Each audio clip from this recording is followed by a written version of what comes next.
श्यामल वरन मृग लोचन भवानी के डेरा कतो छन है।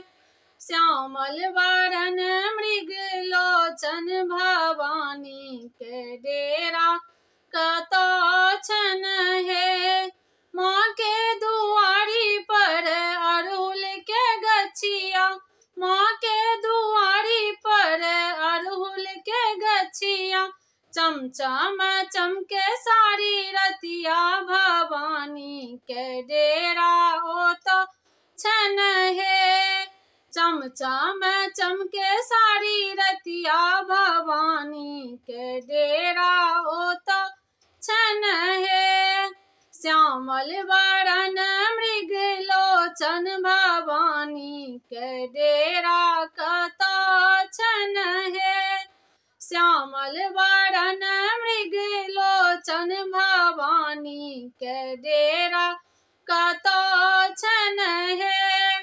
माँ के दुआरी पर बेली के गछिया, माँ के दुआरी पर बेली के गछिया, बेली फूले सारी रतिया भवानी के डेरा ओ तो छन है।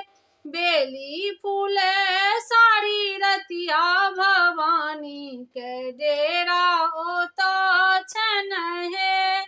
श्यामल वरन मृग लोचन भवानी के डेरा कतो छन है। श्यामल वरन मृग लोचन भवानी के डेरा कतो छन है।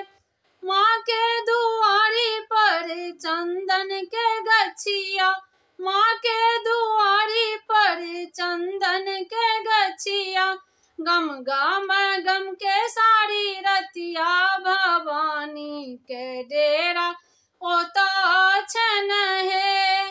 गम गम गम के सारी रतिया भवानी के डेरा ओ तो छन है।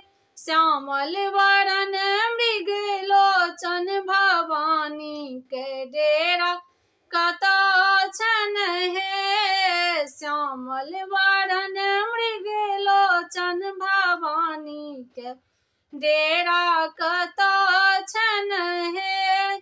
श्यामल वरन मृग लोचन भवानी के डेरा कतो